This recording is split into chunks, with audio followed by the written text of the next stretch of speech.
네, 오늘 이 새벽에 하나님께서 저희에게 주신 말씀은 사도행전 10장 34절부터 48절까지의 말씀입니다. 제가 가지고 있는 성경으로 신약 성경 205페이지에 있습니다. 사도행전 10장 34절부터 48절까지의 말씀 우리 함께 교독하도록 하겠습니다.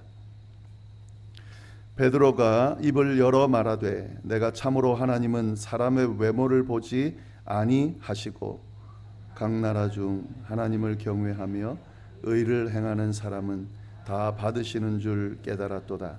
만유의 주 되신 예수 그리스도로 말미암아 화평의 복음을 전하사 이스라엘 자손들에게 보내신 말씀 곧 요한이 그 세례를 반포한 후에 갈릴리에서 시작하여 온 유대에 두루 전파된 그것을 너희도 알거니와 하나님이 나사렛 예수에게 성령과 능력을 기름 붓듯 하셨음에 그가 두루 다니시며 선한 일을 행하시고 마귀에게 눌린 모든 사람을 고치셨으니 이는 하나님이 함께 하셨음이라. 예루살렘에서 그가 행하신 모든 일의 증인이라. 그를 그들이 나무에 달아 죽였으나 하나님이 사흘 만에 다시 살리사 나타나시되 모든 백성에게 하신 것이 아니요 오직 미리 택하신 증인 곧 죽은 자 가운데서 부활하신 후 그를 모시고 음식을 먹은 우리에게 하신 것이라. 우리에게 명하사 백성에게 전도하되 하나님이 살아있는 자와 죽은 자의 재판장으로 정하신 자가 곧 이 사람인 것을 증언하게 하셨고 그에 대하여 모든 선지자도 증언하되 그를 믿는 사람들이 다 그의 이름을 힘입어 죄사함을 받는다 하였느니라. 베드로가 이 말을 할 때에 성령이 말씀 듣는 모든 사람에게 내려오시니 베드로와 함께 온 할례 받은 신자들이 이방인들에게도 성령 부어 주심으로 말미암아 놀라니 이는 방언을 말하며 하나님 높임을 들음이로라. 이에 베드로가 이르되 이 사람들이 우리와 같이 성령을 받았으니 누가 능히 물로 세례를 베풀물 그 말이요 하고 다 같이 읽겠습니다. 명하여 예수 그리스도의 이름으로 세례를 베풀라 하니라. 그들이 베드로에게 며칠 더 머물기를 청하니라. 아멘. 네, 이 사도행전 10장 말씀인데요. 이 10장 말씀에 보면은 이방인에게 복음이 증거되는 그런 과정이 기록되어 있습니다. 베드로가 이방인인 로마 장교 고넬료에게 복음을 전하는 만나는 과정, 또 그에게 복음을 전하는 과정, 그 과정이 이 10장 안에 언급이 되어 있는데요. 이 고넬료에게 복음이 증거되는 이 과정은 이방인에게 최초로 복음이 증거되는 그런 과정으로 볼 수가 있습니다. 어떤 사람들은 이 빌립이 에디오피아 내시에게 복음을 증거했던 그것으로 이방인에게 가장 먼저 복음이 증거됐다. 왜냐하면 에디오피아 사람, 아프리카 사람이잖아요. 그렇게 이야기하는데 우리가 앞에서 살펴본 것처럼 여러 가지 정황을 봤을 때 그 에디오피아 내시는 그 디아스포라 유대인이었을 확률이 높다. 지난번에 제가 말씀을 드렸습니다. 그래서 확실하게 로마 장교였던 이방인 고넬료가 가장 먼저 복음을 증거받고 회심한 그런 사람이다. 우리는 그렇게 보는 것이 더 맞을 것 같습니다. 이방인에게 최초로 복음이 증거되는 이 과정을 좀 보면은요, 좀 독특한 형태를 띠고 있습니다. 벌써 이 이방인인 고넬료와 베드로가 만나는 과정부터 평범하지가 않습니다. 하나님께서 이 고넬료에게도 환상을 보여주시고 그리고 동시에 베드로에게도 환상을 보여주시면서 그들이 환상을 통해서 만날 수 있도록 그렇게 이끌어 주셨습니다. 이 두 사람은 만날 수 있는 사람이 아닙니다. 어떤 연계도 되어 있지 않는 사람인데 환상을 통해서 베드로를 찾아가서 베드로를 초청해라 라고 환상을 알려주시고 또 베드로에게도 이 환상을 통해서 누군가 올 텐데 그 사람을 내가 보냈으니까 따라가라 라고 말하면서 두 사람이 만나게 했다 하는 거죠. 이 과정을 보면은 이것이 우연히 일어나지 않은 거다. 다시 말해서 철저하게 하나님의 계획 아래 이루어졌다는 사실을 분명하게 이야기해 주고 있습니다. 다시 말해서 이방인 전도, 최초의 이 이방인이 복음을 듣고 회심하는 이 과정은 하나님께서 계획하셨다. 그리고 하나님께서 계획하신 이 내용을 하나님이 친히 진행시켜 주셨다.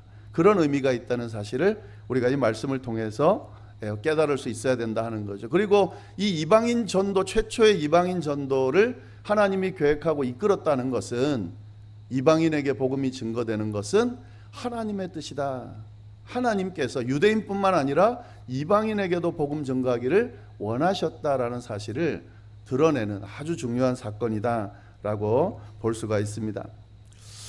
네, 본문 우리가 지금 이틀 3일에 걸쳐서 이 10장을 보고 있거든요. 그래서 고넬료하고 베드로가 만나는 과정, 환상을 보고 만나는 과정은 우리가 앞에서 봤고요. 오늘 본문은 이 베드로가 이제 고넬료 집에 결국엔 찾아가게 되고, 그리고 고넬료와 거기 모인 사람들에게 복음을 전하는 내용이 오늘 본문에 포함되어 있습니다.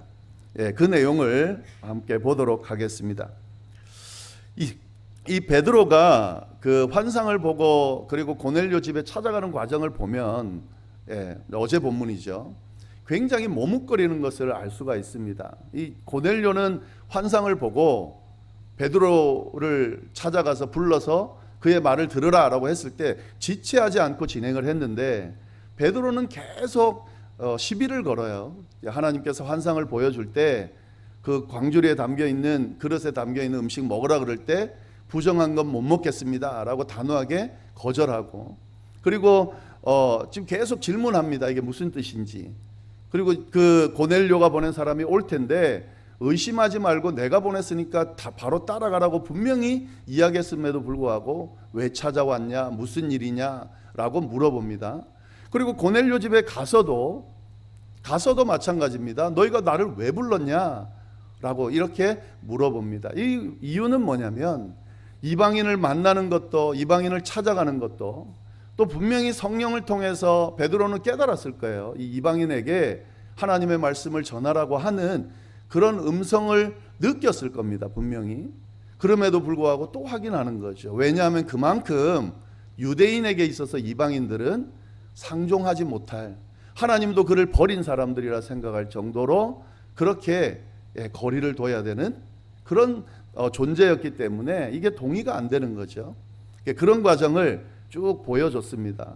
그런데 그 이 베드로가 결국에는 고넬료의 이야기를 듣고 보니까 이제는 받아들일 수밖에 없구나. 하나님이 이 고넬료에게 복음을 전가하기를 원하는구나 라는 사실을 깨닫게 됐다 하는 거죠. 34절 35절 말씀에 그 내용이 나오죠. 34절 35절 한번 같이 읽어보겠습니다. 베드로가 입을 열어 말하되 내가 참으로 하나님은 사람의 외모를 보지 아니하시고 각 나라 중 하나님을 경외하며 의를 행하는 사람은 다 받으시는 줄을 깨달았도다. 결국 고넬료를 만나서 고넬료의 이야기를 들어보니까 깨달음을 얻게 됐다 하는 거죠. 두 가지를 깨달았는데, 한 가지는 뭐냐면 하나님은 사람의 외모를 보지 아니하신다. 이 여기서 말하는 외모는 이 겉모습을 말하는 게 아니죠. 신분, 환경 이런 걸 의미합니다. 여기서 말하면 유대인이냐 이방인이냐 이걸 이야기하는 거죠. 하나님은 유대인이냐 이방인이냐 이걸 따지시는 분이 아닌구나. 그의 복음을 증거하는, 그의 하나님의 뜻을 전하는 과정에 있어서는 하나님이 이걸 차별하지 아니하시는구나 하는 걸 깨달았고, 그 다음에 또 한 가지 더는 뭐냐면 각 나라 중 하나님을 경외하며 의를 행하는 사람들은 다 받으시는구나. 하나님께서는 단순히 유대인만 받는 게 아니라 어느 나라든, 유대인이 혹 아니라 할지라도 하나님의 존재를 인정하고 그를 경외하며 그의 뜻을 따르는 사람들은 다 인정하시고 받아주시는구나 라는 사실을 깨달았다는 거죠. 결국 뭐냐면 이방인에게 복음이 증거되고 이방인을 하나님이 영접해 주신다. 이건 이제 베드로에게는 도무지 받아들일 수 없는, 유대인들에게는 도무지 받아들일 수 없는 일인데, 이 과정을 보니까 그게 아니구나. 하나님은 외모로 사람을 취하는 분이 아니구나. 그리고 이방인이라 할지라도 하나님을 인정하고 경외하면서 하나님의 뜻을 받들어 사는 사람을 하나님이 받으시는구나 라는 사실을 깨달았다라고 지금 이야기하고 있는 겁니다. 베드로의 깨달음이 바로 우리의 깨달음이어야 되겠죠. 하나님은 외모로 사람을 취하시지 않습니다. 우리는 뭐 이방인인데도 불구하고 참 재밌는 건요, 오랫동안 신앙생활하면 어느새 우리도 유대인들과 같은 사고방식을 가지게 되는 그런 모습을 보게 됩니다. 저 사람은 예수 믿을 수 없는 사람이야, 저 사람은 하나님이 구원하지 않을 거야, 이런 식으로 우리가 판단하는 경우가 있습니다. 그러나 하나님은 절대로 사람을 외모로 보지 않습니다. 하나님은 유대인이냐 이방인이냐 가리지 않습니다. 만약에 하나님이 유대인들만 구원하셨다면 우리는 이 자리에 없겠죠. 우리의 믿음은 다 없는 거죠. 왜? 우리는 이방인이기 때문에 그렇습니다. 그러나 하나님은 그렇지 않다 하는 거죠. 우리가 판단할 부분이 아니라는 거죠. 하나님이 깨끗하다고 하면 깨끗한 거예요. 우리가 뭐 깨끗하니 아니니 판단할 게 아니라는 거죠. 여러분, 우리가 복음 전할 때에, 주변 사람들을 위해 기도할 때에 판단하지 않는 그런 성숙한 신앙을 좀 가질 필요가 있겠습니다. 저 사람을 위해서는 기도하지 않고 저 사람은 내가 기도할 필요가 없다라고 판단하지 않고, 누구든 주님께서 사랑하는 사람, 주님께서 인정하는 사람, 주님께서 받아들인 사람은 구원받을 수 있기 때문에 우리는 누구든 위해서 기도할 수 있어야 된다, 복음을 전할 수 있어야 된다 하는 사실, 우리가 말씀을 통해 좀 깨달을 수 있어야 됩니다. 그리고 한 가지 더는요, 이 진리를 갈구하는 사람들, 그리고 하나님의 존재가 명확히 누군지는 모르지만 그 존재를 인정하고 경외하며 따르는 사람에게는 하나님께서 기회를 주신다 하는 거죠. 지금 이 말을 오해하면 안 됩니다. 그냥 하나님 인정하고 경외하고 따르면 그가 누구이든 구원받는가? 지금은 그렇지 않습니다. 왜냐하면 예수 그리스도께서 오셔서 오직 예수 그리스도를 통해서만 구원 얻는다라고 분명히 이야기했기 때문에 그냥 하나님 인정하고 잘 믿으면 구원받는다 이렇게 말하면, 이 본문을 그렇게 해석하면 안 되죠.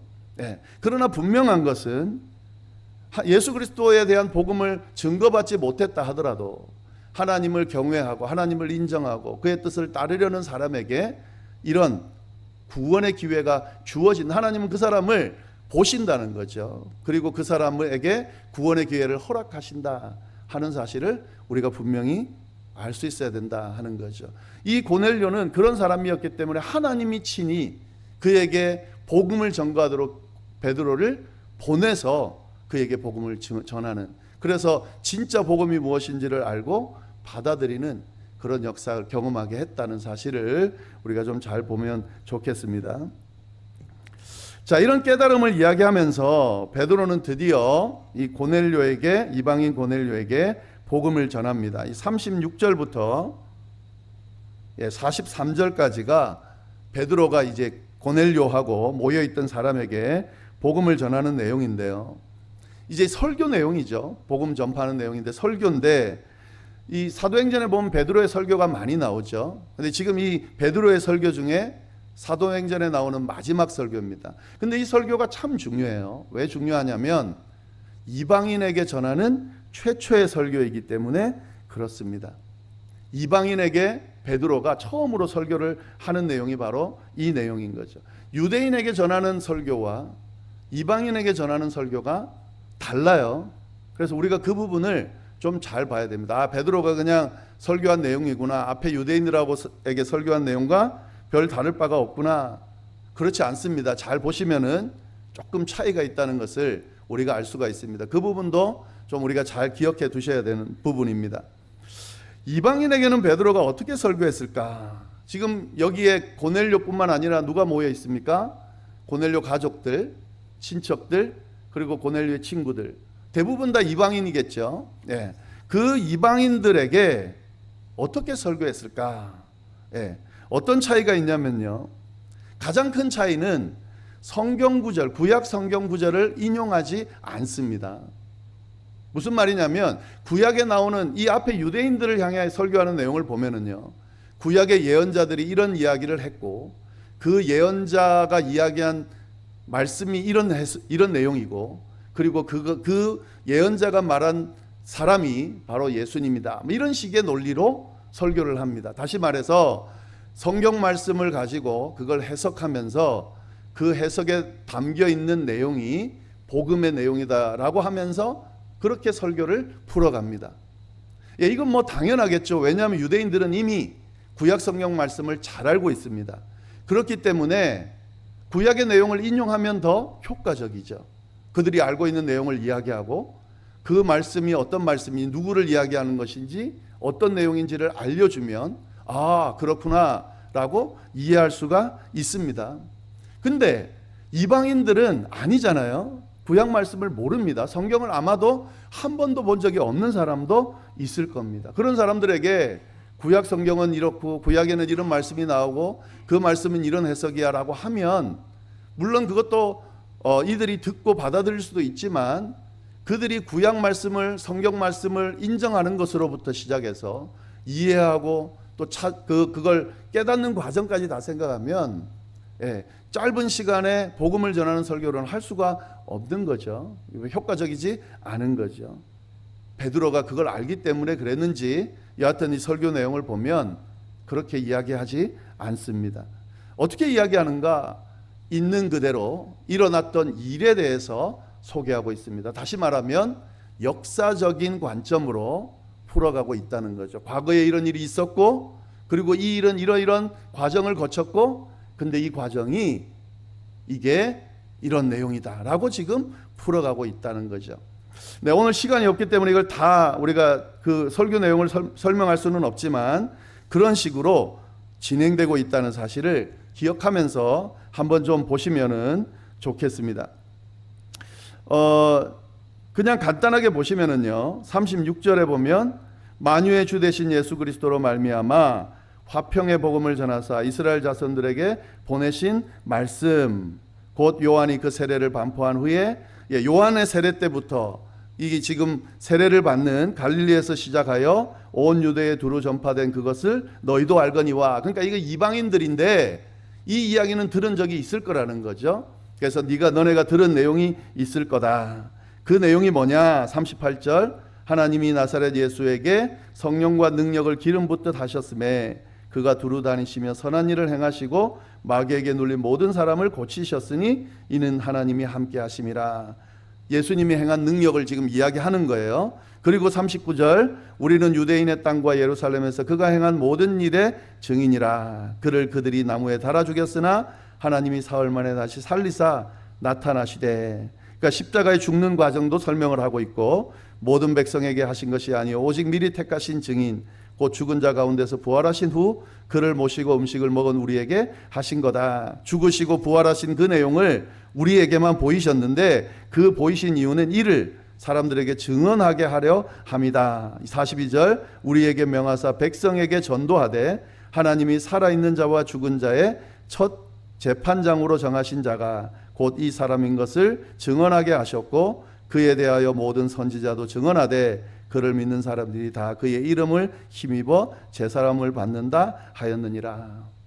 그러니까 앞에서 일어난 예수 그리스도의 사건 너희도 들었겠지만 그 사건이 여차여차 진행이 됐는데 그 의미가 뭐냐면 결국 그를 믿는 사람들은 그의 이름을 힘입어 제사함을 받게 되는 그런 구원의 복음이 있다라고 고넬료에게 설명을 한 겁니다. 이렇게 베드로가 설교를 쭉 하는데 설명을 하는데 재미난 현상이 생겼습니다. 44절 말씀 보시면은요. 우리 함께 같이 읽어보겠습니다. 44절 말씀. 베드로가 이 말을 할 때에 성령이 말씀 듣는 모든 사람에게 내려오시니. 이방인에게 유대인 베드로가 설교하는 중에 복음을 전하는 중에 어떤 일이 일어나냐면 성령이 말씀 듣는 그 사람들에게 모든 사람에게 내려왔다. 여러분 이거는 언제 일어난 사건입니까? 오순절 성령 강림. 예수님의 제자들이 예수님께서 약속하신 성령을 기다리면서 기도할 때에 성령이 임했습니다. 그 사람들은 모두 유대인들이었고 그리고 예수님을 믿는 사람들이었는데 성령이 임했습니다. 기도하는 중에. 근데 지금 이방인에게 설교하는 중에 성령이 뭔지 하나님이 누군지 구원의 은혜가 뭔지 전혀 모르는 그 사람들에게 구원의 복음이 선포되는 중에 그것도 마치지도 않았어요. 중에 성령이 그에게 내려왔다 하는 거죠. 이게 굉장히 의미가 있습니다, 여러분. 구원의 복음이 선포되는 그 자리에 그가 이방인이든 유대인이든 누구든 상관없이 성령은 임재할 수 있다라는 사실을 분명하게 보여주고 있습니다. 아마도 이 성령이 임하는 과정은요, 만약에 이 설교를 듣는 사람들이 그 이야기를 들으면서 거부감을 가지고 있고 받아들이지 못한다라는 마음이 있었으면 안 내렸겠죠. 근데 이 고넬료가 지금 환상을 보고 또 사람들을 모으고 하는 과정을 보면요, 이미 그들이 복음을 제대로 이해하지 못한다는 것 빼고는 믿는 사람들과 똑같습니다. 하나님의 존재를 인정하고 있고 믿고 싶은 마음이 있고 진리에 대한 갈급함이 있고 베드로를 초대해서 말씀을 들으라니까 빨리 듣고 싶어서 그렇게 빨리 초대하고, 베드로가 와서 이야기하니까 환상을 통해 너를 초대해서 말씀을 들으라고 했다. 그리고 자기 혼자 듣는 게 아니라 이게 분명히 진리의 말씀이라 생각하니까 가족도 불러오고 친척도 불러오고 그리고 자기 친구들도 불러오는 이런 준비된 사람들이기 때문에 그들은 이미 하나님의 존재를 받아들이기 위해 준비된 사람들이고, 그 자리에 복음이 선포되니까 머뭇거릴 필요가 없는 거죠. 아마도 듣는 와중에 받아들였을 거예요. 아, 저런 진리를, 저 구원의 복음을 내가 듣기 위해서 이렇게 지금 찾아왔구나 라고 생각해서 받아들였을 거라는 거죠. 그러니까 바로 성령이 임재되는 역사가 일어났다 하는 거죠. 이 준비된 사람들이 있습니다. 하나님이 예비해 놓은 사람들, 복음에 대해서 갈급해하고 찾다가 하나님이 그들을 보고 이 구원해야 되겠구나라고 딱 정해놓은 분들이 있어요. 이런 사람들에게는 사실은 어떤 화려한 설교나 복음 전하는 과정이나 노력이 필요가 없어요. 그들은 딱 만나는 순간에 그냥 바로 받아들이는 그런 경우가 있습니다. 경험해 보셨으리라 생각하는데 저도 경험해 봤습니다. 복음을 전하는 과정에서 전혀 믿을지 안 믿을지 모르는 그런 상황에서 복음이 증거됐을 때 이건 마치 스펀지가 물을 흡수하듯이 순식간에 받아들이고 인정하고 그 자리에서 구원을 받는, 영접하고 구원받는 역사들이 일어날 때가 있습니다. 이때가 바로 하나님이 예비해 놓으신 사람들이 복음을 만나는 그 시점인 거죠. 예. 지금 고넬료가 그런 역사가 지금 일어나고 있고, 고넬료와 함께 있던 사람들이 이런 은혜를, 구원의 은혜를 받는 과정이 지금 드러나고 있다 하는 거죠.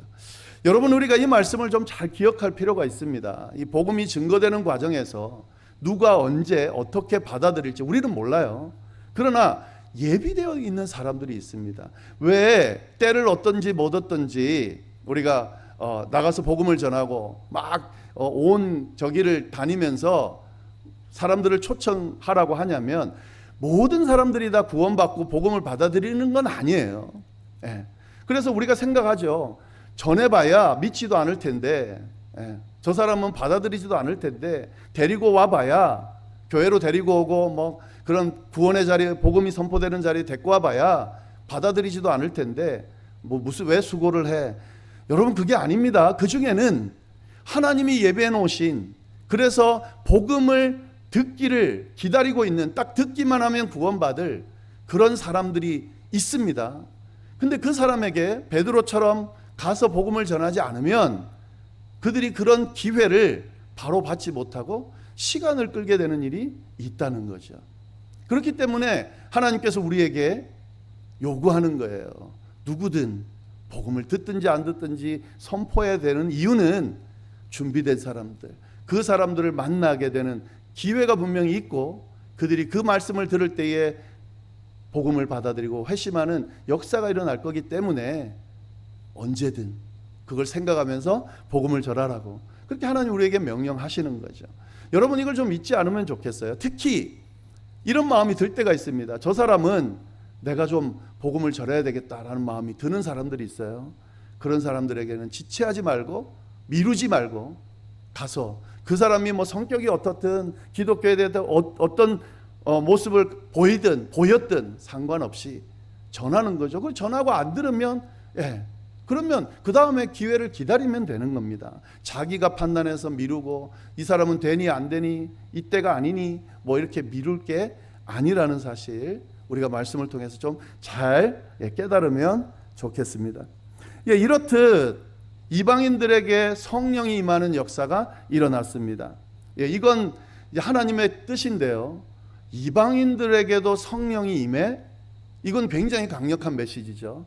이방인에게 복음이 증거돼, 이것도 강력한 메시지만 여러분 이렇게 해도요, 만약에 베드로가 고넬료에게 복음을 전하고 그가 믿었다, 이거 가지고 모든 이방인들에게 하나님이 복음 증거하는 걸 원한다, 이렇게 설명을 하면 받아들이지 않을 유대인들이 대부분일 거예요.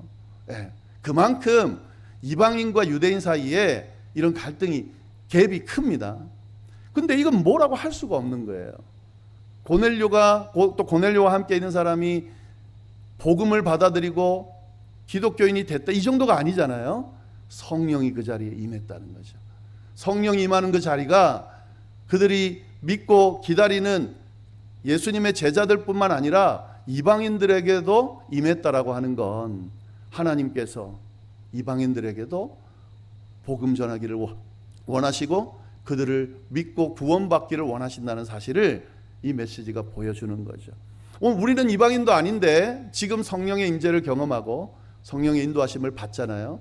여기서부터 그게 시작이 된 거다 하는 거죠.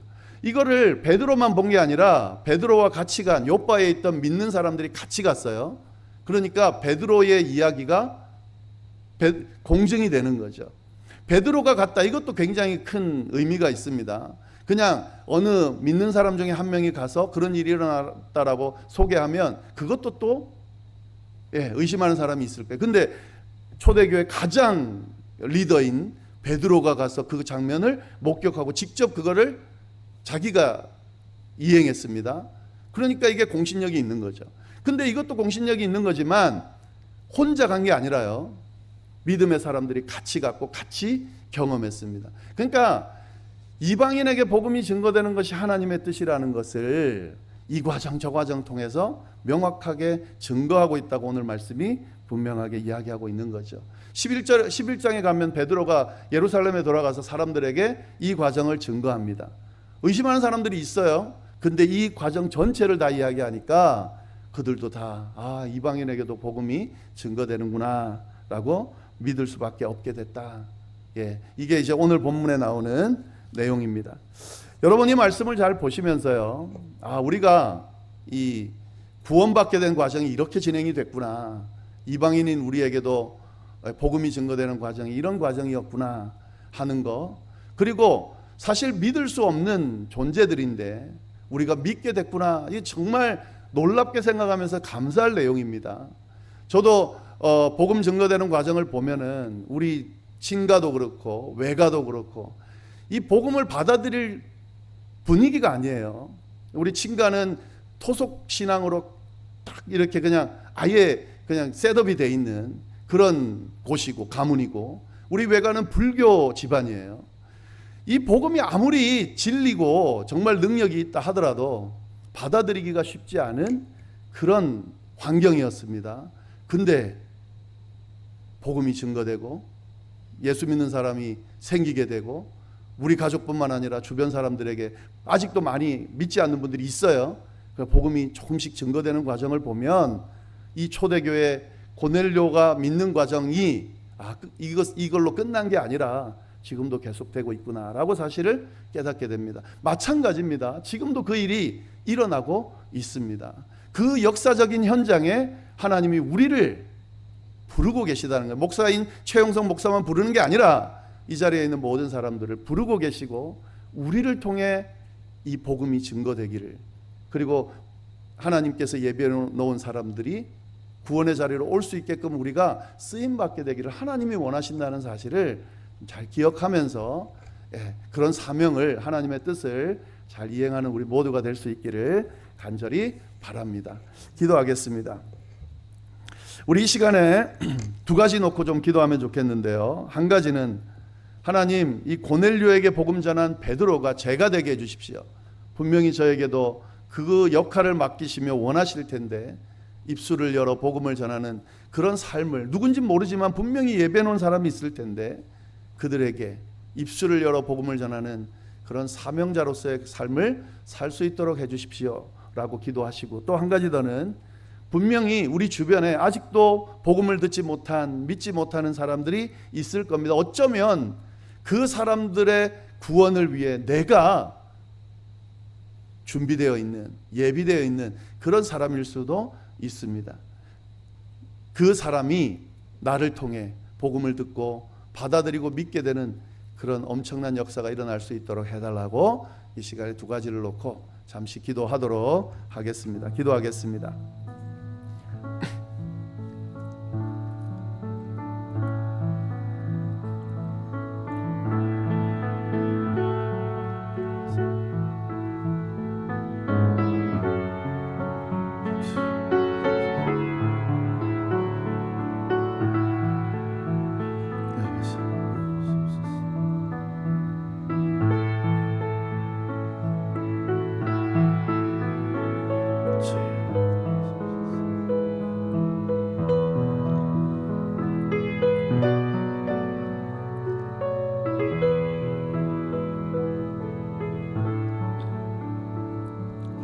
하나님 아버지, 오늘 귀한 말씀으로 우리를 또 교훈하여 주시고 우리의 모습을 다시 한번 추스르고 또 경각심을 가지고 믿는 자로서 어떻게 행동하며 살아야 되는지 알려주셔서 감사합니다. 하나님, 이방인, 최초의 이방인 회심자 고넬료에게 증거되었던 그 복음의 역사가 멈추지 않고 끊임없이 확산되고 저희들에게까지 복음이 증거되는 이 과정을 우리가 지켜보면서 성령 하나님의 역사가 계속되어 왔다는 사실을 우리가 깨닫게 됩니다.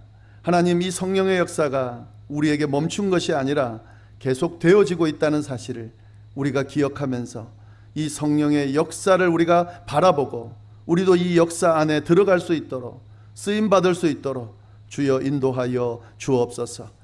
그 많은 시련과 역경, 방해에도 불구하고 복음은 멈추지 않고 확산되었습니다. 하나님, 마찬가지로 지금 기독교가 힘을 잃어가고 수많은 방해들이 우리 앞에 펼쳐지고 여러 가지 사단의 계략으로 인하여 끊임없이 복음이 증거되지 못하도록 방해하고 있지만 성령의 역사는 여전히 계속되고 있다는 사실을 우리가 바라보면서 하나님, 이 성령의 역사 안에 우리가 포함될 수 있도록, 우리도 쓰임받고 이용되어질 수 있도록 성령의 역사를 경험하고 드러내며 살아갈 수 있도록 주여 인도하여 주옵소서. 저희 열방교회가 이 성령의 역사의 흐름 안에서 쓰임받는 교회가 되기를 간절히 바라고, 그래서 성령께서 주시는 이 엄청난 결과들을 우리도 직접 경험하면서 고백하는, 간증하는 그런 교회가 될 수 있도록 주여 인도하여 주옵소서. 하나님, 이후에 또 개인적인 기도, 중보의 기도, 또 여러 가지 기도 제목 가지고 기도할 때에 더 간절한 마음으로 기도하게 하시고 응답받는다 확신하고 기도하게 하시고 그 기도에 귀 기울이시는 하나님의 그 신실하심을 믿고 응답받을 때까지 열심히 포기하지 않고 기도할 수 있도록 인도하여 주옵소서. 그래서 하나님, 정말 하나님께서 응답하시는구나, 우리의 기도에 귀 기울이시는구나, 하나님은 살아계신 분이구나, 우리를 외면하지 않는 분이시는구나 고백할 수 있게 되도록 주여 역사하여 주옵소서. 함께하여 주시리라 믿고 모든 말씀을 예수 그리스도의 이름으로 기도드립니다. 아멘.